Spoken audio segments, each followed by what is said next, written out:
નમસ્કાર ગુજરાત, આજના મુખ્ય સમાચારની અંદર અંબાલાલ પટેલની ડરામણી આગાહી. બજેટ પહેલા આવ્યા છે સૌથી મોટા સમાચાર. ખેડૂતો, મહિલાઓ અને ગરીબોને મળશે મોટી ભેટ. ગુજરાતના મુખ્યમંત્રીની સૌથી મોટી જાહેરાત, વ્યાજ માફ થશે.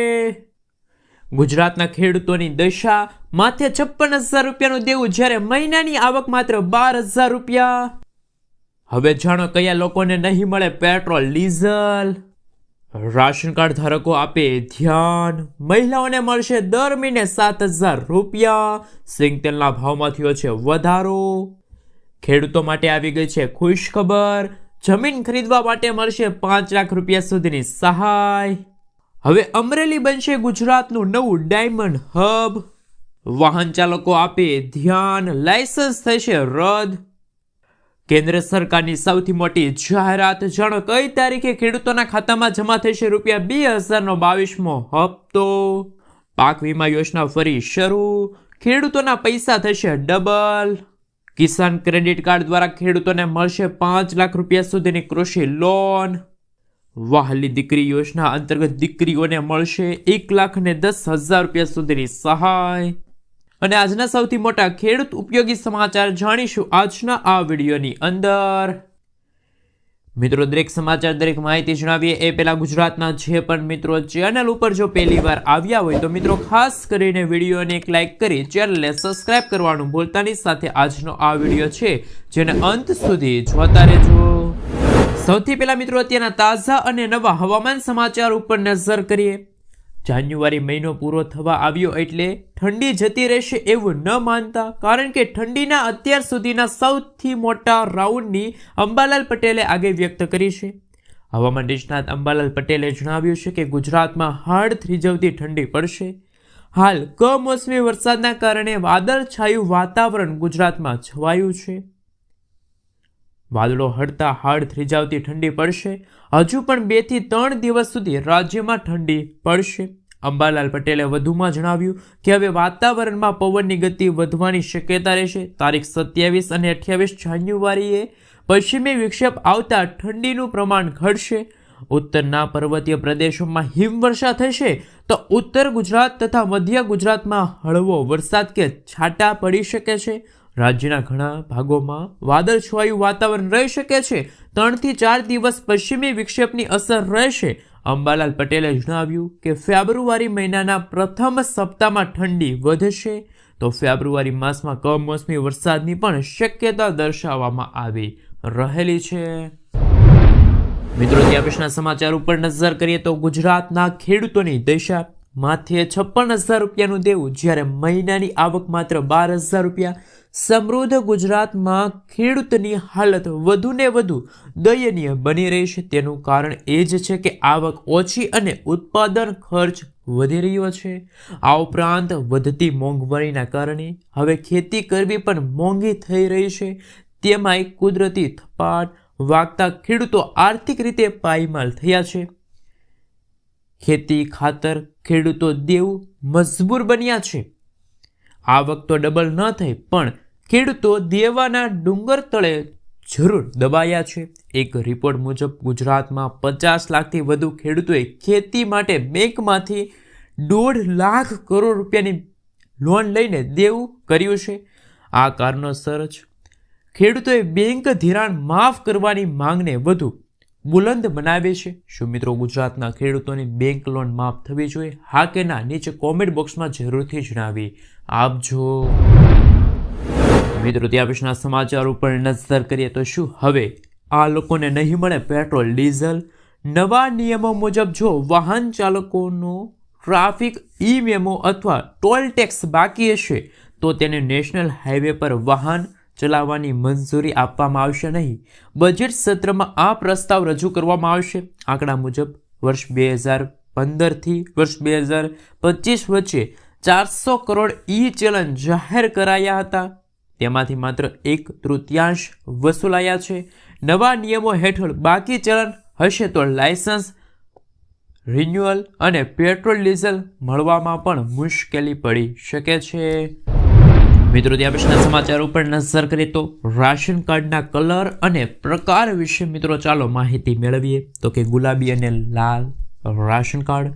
આ કાર્ડ સામાન્ય રીતે મધ્યમ વર્ગ અથવા ગરીબી રેખાની ઉપર APLમાં આવતા પરિવારો માટે હોય છે.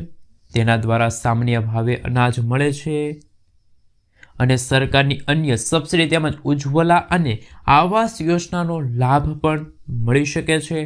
પીળું રાશન કાર્ડ. આ કાર્ડ ગરીબી રેખા નીચે જીવતા BPL પરિવારો માટે છે. આ કાર્ડ ધારકોને સરકાર દ્વારા ખૂબ જ રાહત દરે ઘઉં, ચોખા, કઠોળ, ખાંડ, કેરોસીન જેવી જીવન જરૂરી ચીજ વસ્તુઓ પૂરી પાડવામાં આવે છે. સફેદ રાશન કાર્ડ. આ કાર્ડ આર્થિક રીતે સઘન લોકો માટે હોય છે જેને સબસિડીવાળા અનાજની જરૂર નથી. આ કાર્ડનો ઉપયોગ મુખ્યત્વે સરનામાના પુરાવા અને ઓળખ તરીકે થાય છે. મિત્રો ત્યાં પછીના સમાચાર ઉપર નજર કરીએ તો ગુજરાતના મુખ્યમંત્રીએ ગ્રામીણ આવાસનું વ્યાજ માફ કર્યું. ગુજરાતના મુખ્યમંત્રી ભૂપેન્દ્ર પટેલે ગ્રામીણ વિસ્તારમાં રહેતા હજારો મધ્યમ અને ગરીબ વર્ગના પરિવારો માટે એક અત્યંત સંવેદનશીલ અને રાહત આપનારો નિર્ણય લીધો. ગુજરાતના ગ્રામીણ ગૃહ નિર્માણ બોર્ડની વિવિધ આવાસ યોજનાઓમાં બાકી હપ્તા વસૂલવામાં આવતું 2% દંડનીય વ્યાજ હવે સંપૂર્ણપણે માફ કરવામાં આવશે. મુખ્યમંત્રી આ વન ટાઈમ સેટલમેન્ટ યોજનાથી 9,000થી વધુ પરિવારોને સીધો ફાયદો થશે. મિત્રો ત્યાં પછીના સમાચાર ઉપર નજર કરીએ તો સરકારનો મોટો નિર્ણય. ગુજરાત સરકારે સિંગલ પેરેન્ટ્સ અને માતાઓની મુશ્કેલીઓ દૂર કરવા જન્મ પ્રમાણપત્રમાં નિયમોમાં મહત્વનો ફેરફાર કર્યો. હવેથી બાળકના જન્મના દાખલામાં પિતાના સ્થાને માતાનું નામ લખવાની સંપૂર્ણપણે છૂટ આપવામાં આવી છે. અત્યાર સુધી પિતાનું નામ ફરજિયાત હોવાથી અનેક માતાઓને શૈક્ષણિક અને સરકારી અને અન્ય કામગીરીમાં મુશ્કેલી પડતી હતી. આ નવા નિયમથી માતાઓએ કોઈ કાયદાકીય લડાઈ લડવી પડશે નહીં. મિત્રો ત્યાં પછીના સમાચાર ઉપર નજર કરીએ તો હવે અમરેલી બનશે ગુજરાતનું નવું ડાયમંડ હબ. ગુજરાતના હીરા ઉદ્યોગના નકશા પર હવે અમરેલી જિલ્લાનું નામ સુવર્ણ અક્ષરે લખાઈ રહ્યું છે. અમરેલી જિલ્લા ડાયમંડ એસોસિએશન દ્વારા અમરેલીને ગુજરાતના નવા ડાયમંડ હબ તરીકે વિકસાવવાની ઐતિહાસિક જાહેરાત કરવામાં આવી છે. એસોસિએશનના પ્રમુખ લલિત ઠુમ્મરે જણાવ્યું કે ટૂંક સમયમાં અમરેલીમાં 150થી વધુ અદ્યતન અને આધુનિક ઓફિસો ધરાવતું ભવ્ય ડાયમંડ માર્કેટ નિર્માણ પામશે. મિત્રો ત્યાં પછીના સમાચાર ઉપર નજર કરીએ તો મહિલાઓને મળશે દર મહિને હવે 7,000 રૂપિયા. વર્ષ 2026માં કેન્દ્ર અને રાજ્ય સરકાર દ્વારા મહિલાઓને આત્મનિર્ભર બનાવવા માટે બીમા સખી યોજનાને વેગ આપવામાં આવ્યો. આ યોજનાનો મુખ્ય ઉદ્દેશ ગ્રામીણ વિસ્તારમાં વીમા પ્રત્યે જાગૃતિ લાવવાનો અને સાથે સાથે મહિલાઓને રોજગારીની તકો પૂરી પાડવાનો છે. આ યોજના અંતર્ગત પસંદ કરેલી મહિલાઓને બીમા સખી તરીકે ઓળખવામાં આવે છે, જેમને સરકાર તરફથી દર મહિને 7,000 રૂપિયા સુધીનું માદન વેતન અને વધારાનું કમિશન પણ આપવામાં આવે છે. આ યોજનાનો મુખ્ય હેતુ એ છે કે દરેક ગરીબ અને મધ્યમ વર્ગના પરિવારો સીધી સરકારી વીમા યોજના જેવી કે PM સુરક્ષા વીમા યોજના છે, જીવન જ્યોતિ વીમા યોજના છે, ખાસ કરીને બીમા સખી તરીકે પસંદ કરેલી મહિલાઓને પોતાના ગામ વિસ્તારમાં જઈને લોકોના વીમાના કાયદા સમજાવવાના રહેશે અને તેમના ફોર્મ ભરવાના રહેશે.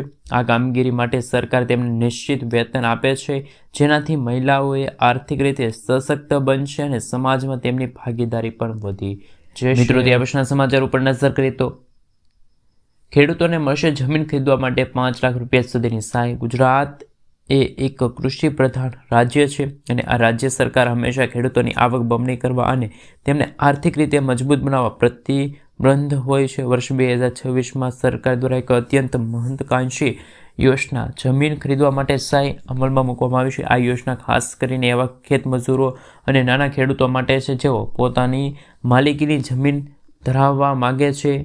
સાથે મિત્રો આ યોજનાનો મુખ્ય હેતુ રાજ્યના એવા અનુસૂચિત જાતિ અને નબળા વર્ગના ખેત મજૂરોને સહાય આપવાનો છે જેમની પાસે ખેતીલાયક જમીન નથી અથવા અત્યંત ઓછી જમીન છે. સરકાર માને છે કે જો ખેડૂત પાસે પોતાની જમીન હશે તો તે વધુ સારી રીતે ખેતી કરી શકે છે અને આત્મનિર્ભર બની શકે છે. આ યોજના દ્વારા ખેત મજૂરોને જમીન માલિક બનવાનો પ્રયાસ કરવામાં આવ્યો છે. મિત્રો ત્યાર પછીના સમાચાર ઉપર નજર કરીએ તો સૌથી મોટા સમાચાર સામે આવી રહ્યા છે. સરકારની મન ફાવે ત્યાં ફરો યોજના. જીએસઆરટીસીએ પ્રવાસીઓ માટે એક મન ફાવે ત્યાં પ્રવાસ કરો યોજના અમલમાં મૂકી. આ સ્કીમ હેઠળ નોન એસી બસમાં 4 દિવસ માટે ₹850, 7 દિવસ માટે ₹1450 નક્કી કર્યા છે. એસી બસ માટે 4 દિવસના દરરોજના મિત્રો જો વાત કરીએ તો ₹2950 રાખવામાં આવ્યો છે. આ યોજનામાં બાળકોને 50% ટિકિટ રાહત મળશે. પ્રવાસીઓ દ્વારકા અને સોમનાથ જેવા સ્થળોએ અમર્યાદિત મુસાફરી કરી શકશે અને બુકિંગ માટે મુસાફરોએ રૂબરૂ એસટી ડેપોની મુલાકાત લેવી પડશે. મિત્રો ત્યાં પછીના સમાચાર ઉપર નજર કરીએ તો અગત્યના સમાચાર સામે આવી રહ્યા છે. બજેટને લઈને મોટા સમાચાર. દેશના મધ્યમ વર્ગ અને સામાન્ય લોકોની અપેક્ષા બજેટ 2026થી વધી ગઈ છે. વધતી જતી મોંઘવારી અને રોજિંદા ખર્ચ વચ્ચે લોકો એવા બજેટ પગલાં શોધી રહ્યા છે કે જે તેમના બોજ હળવો કરે અને જીવન સરળ બનાવે. નિષ્ણાતોના જણાવ્યા અનુસાર આ બજેટ ફક્ત અર્થતંત્રને મજબૂત બનાવવા પર કેન્દ્રિત કરાશે નહીં, પરંતુ સામાન્ય પરિવારો માટે અનેક રાહત પેકેજો પણ જાહેર થશે. બજેટ 2026માં માળખાગત સુવિધા, સંરક્ષણ અને નિકાસ પર ધ્યાન કેન્દ્રિત થશે. જો ખાનગી રોકાણને વેગ અપાશે તો જાહેર ખાનગી ભાગીદારીને મજબૂત બનાવશે. વધુમાં સામાન્ય લોકોને પણ કર અને જીએસટી અને વીમામાં રાહત મળવાની શક્યતા રહેશે. મિત્રો ત્યાં પછીના સમાચાર ઉપર નજર કરીએ તો દેશના કરોડો ખેડૂતોને મળશે ખુશખબર. ખેડૂતોની માંગ શું છે? આ વખતે લોકો પીએમ કિસાન સન્માન નિધિ યોજનાની રકમમાં વધારો કરવાની માંગ કરી રહ્યા છે. ખેડૂતોનું કહેવું છે કે તેમને દર 4 મહિને ₹2000 મળે છે. આનાથી ખાતરનો ખર્ચ પણ પૂરો થતો નથી. વેતનના નોંધપાત્ર વધારો થયો છે. તેથી સરકારે પીએમ કિસાન હપ્તા વધારીને ઓછામાં ઓછા ₹3000 કરવા જોઈએ. ઓછામાં ઓછા ખેડૂતોને ₹9000 વાર્ષિક મળવા જોઈએ. એમને લઈને સમાચાર કે બીજા ખેડૂતને પણ પીએમ કિસાનની રકમ વધારીને ₹9000 કરવાની માંગ છે. ખેડૂતોનું કહેવું છે કે અત્યારે ખેતી કરવાનો કોઈ અર્થ નથી. દુષ્કાળ જેવી પરિસ્થિતિ અને કમોસમી વરસાદના કારણે પાકને નુકસાન થાય છે. ઉપજ ખર્ચ કરતાં ઘણી ઓછી હોય છે.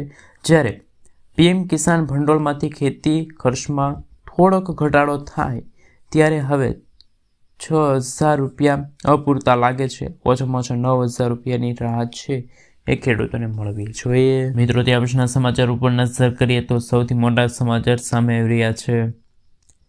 ખેડૂતોને સ્માર્ટફોન ખરીદવા માટે મળશે ₹6000. સરકાર દ્વારા નાગરિકોને સરકારની તમામ યોજનાઓની માહિતી આંગળીના ટેરવે ઉપલબ્ધ થઈ શકે માટે મારી યોજના પોર્ટલ શરૂ કરવામાં આવ્યું છે. આ પોર્ટલ પર રાજ્ય સરકાર તમામ યોજનાઓની માહિતી, અરજી કરવાની લિંક અને જરૂરી લાયકાતો સહિતનું જે જીવન ભરી વિગતો સરળતાથી મળી જશે. મારી યોજના પોર્ટલ દ્વારા સ્માર્ટફોન ખરીદી માટે સહાય યોજના છે અમલમાં મૂકવામાં આવી છે.